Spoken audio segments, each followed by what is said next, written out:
지금 크립토 투자하고 계신 분들 진짜 큰일 났습니다. 아니, 어쩌면 인생 최대의 기회를 맞이하고 계신 건지도 모르겠네요. 2025년이 끝나가는 지금 비트코인이 9만 달러 위로 올라오니까 다시 희망회로 돌리는 분들 많으시죠? 그런데 지금 블룸버그 내부 전문가들 사이에서 심상치 않은 균열이 포착됐습니다. 똑같은 시장을 보고 한쪽은 지옥행을, 다른 한쪽은 역대급 자금 유입을 외치고 있거든요. 오늘 이 혼란스러운 2026년 시장을 꿰뚫어 볼 수 있는 세 가지 핵심 프레임을 완전히 분해해 드리겠습니다. 이걸 모르면 내년 한 해 내내 시장에 휘둘리다가 끝날 수도 있습니다. 지금 우리 마음이 왜 이렇게 어수선할까요? 비트코인이 반등해도 불안하고 안 해도 걱정인 이유, 바로 확신을 갖기 어렵기 때문입니다. 내년에 크립토가 다시 한번 크게 날아오를지, 아니면 결국 평균으로 돌아가며 장기 박스권 하단으로 처박힐지 그 누구도 확언을 못하고 있어요. SNS에서는 천당과 지옥을 오가는 극단적인 얘기들만 가득하죠. 400억 달러가 들어온다는 소리부터 이건 거대한 함정이라는 소리까지 들립니다. 하지만 우리가 해야 할 건 때려 맞추기식 예측이 아닙니다. 지금 시장이 왜 이렇게 엇갈리고 있는지 그 구조를 파악해야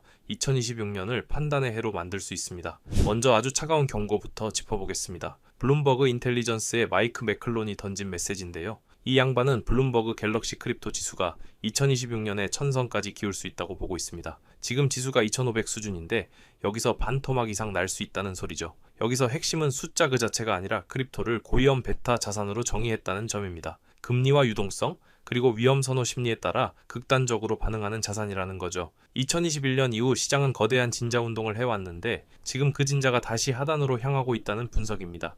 베타 자산이라는 말이 어렵게 들릴 수 있는데 쉽게 말해서 분위기 좋을 때 훨씬 더 많이 오르고 분위기 나쁠 때 남들보다 더 처참하게 깨지는 자산을 뜻합니다. 주식이 흔들리면 크립토는 더 크게 요동치고 시장에 돈이 마르기 시작하면 크립토가 가장 먼저 아픈 구조라는 거죠. 특히 비트코인 하나만 보면 강해 보일 수 있지만 시장 전체를 바구니로 묶어놓은 지수를 보면 실제로는 체력이 빠진 종목들이 수두룩합니다. 매클론의 경고는 크립토가 망한다는 저주가 아닙니다. 유동성이 과하게 풀려 과열됐던 시장이 식으면서 평균으로 돌아가는 구간일 수 있으니 이걸 안전자산처럼 착각하지 말라는 뼈아픈 충고인 셈입니다. 이 평균 회귀 시나리오가 현실이 되려면 세 가지 조건이 필요합니다. 첫째는 금리와 유동성의 방향입니다. 돈이 더 풀리지 않고 회수된다면 하락 압력은 커지겠죠. 둘째는 주식과 신용시장의 변동성입니다. 위험자산 전반이 흔들리면 크립토는 버틸 재간이 없습니다. 마지막은 시장 내부의 레버리지입니다. 빚내서 투자한 물량들이 연쇄적으로 터지는 디레버리징이 발생하느냐가 관건이죠. 결국 매클론은 크립토가 여전히 거시 경제 환경의 지배를 받는 종속적인 자산이라는 점을 강조하고 있는 겁니다.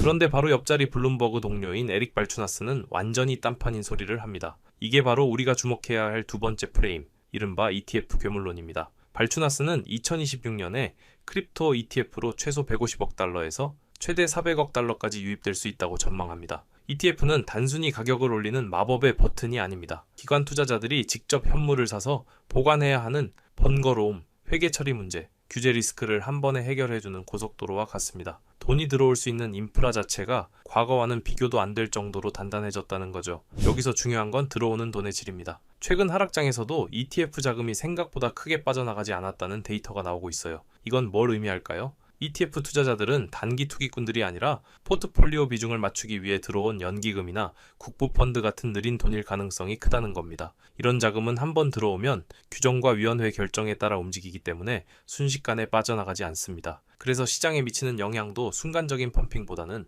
바닥을 두껍게 만드는 하방 지지력으로 나타나게 됩니다. 하지만 여기서 착각하면 안 되는 게 있습니다. ETF에 돈이 들어온다고 해서 무조건 가격이 폭등하는 건 아니라는 사실입니다. 왜냐하면 유입되는 규모가 아무리 커 보여도 전체 시가총액에 비하면 여전히 작을 수 있고 무엇보다 매수세가 들어올 때 어딘가에서는 반드시 파는 사람들이 있기 때문입니다. 장기 보유자의 차익 실현 물량이나 채굴자들의 현금화, 그리고 레버리지 청산 물량이 ETF 유입분을 잡아먹으면 가격은 제자리 걸음을 하거나 오히려 눌릴 수도 있습니다. 즉, ETF는 상승 엔진이 되기보다 하락시 충격을 흡수하는 완충제 역할을 먼저 할 가능성이 높습니다. 이런 구조를 가장 선명하게 보여주는 사례가 바로 리플 현물 ETF 상황입니다. 규제 문제가 해결되고 제도권 상품이 나오면 기관의 돈이 들어올 통로가 생기죠. 이건 단순히 리플 가격이 얼마가 되느냐의 문제를 넘어 비트코인 외의 다른 자산들로도 제도권 자금이 본격적으로 퍼질 수 있느냐를 보여주는 중요한 시험대입니다. 기관들이 알트코인에 대한 노출을 늘릴 수 있는 경로가 확보된다는 건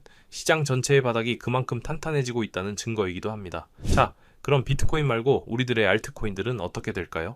여기서 세 번째 프레임인 이더리움 온도계를 봐야 합니다. 벤 코엔 같은 분석가들은 비트코인이 약세장일 때 이더리움 혼자 신고가를 달리는 건 불가능하다고 못 박습니다. 이더리움이 전고점을 회복하더라도 그게 함정일 수 있고 다시 2,000달러대로 밀릴 가능성도 열어두고 있죠. 이 말은 2026년 시장이 다 같이 손잡고 오르는 축제의 장이 아니라 자산별 체력에 따라 철저하게 갈리는 양극화 시장이 될 거라는 뜻입니다.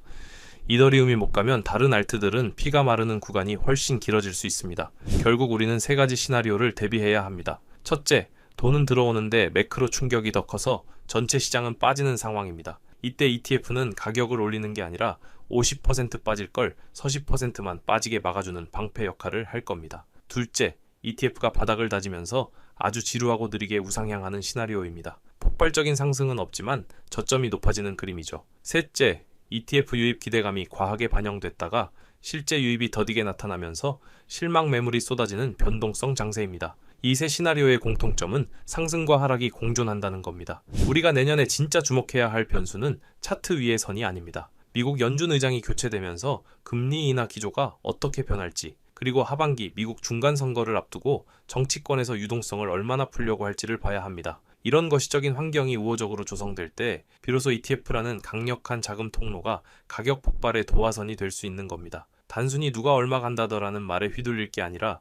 이런 구조적 조건들이 하나씩 채워지는지를 체크하는 게 진짜 실력입니다. 결론을 내보겠습니다. 2026년은 내년엔 무조건 오른다 혹은 망한다 라고 단정 짓는 예측의 해가 아닙니다. 지금 내 코인이 그리고 이 시장이 어떤 조건 위에 서 있는지를 끊임없이 판별해야 하는 해입니다. 블룸버그 안에서도 의견이 갈리는 이유는 그들이 보는 분석 프레임이 다르기 때문이지 누구 하나가 거짓말을 하는 게 아닙니다. 여러분도 이제는 숫자에 매몰되지 마세요. 10만 달러, 100만 달러 같은 숫자보다 그 숫자가 나오기 위해 필요한 전제 조건이 무엇인지 고민하시기 바랍니다. 시장은 늘 극단적인 말을 먼저 퍼뜨리지만 결국 큰 돈은 조건이 확인된 쪽으로 움직입니다. 이 냉정한 구조를 이해하고 대응한다면 2026년은 여러분에게 고통이 아닌 압도적인 기회의 해가 될 것입니다. 오늘 준비한 소식은 여기까지입니다. 오늘 영상 유익하셨다면 구독과 좋아요 한 번씩 부탁드리고요. 저는 다음에 더 좋은 정보와 소식으로 찾아뵙겠습니다. 여러분의 성공적인 투자를 기원합니다. 감사합니다.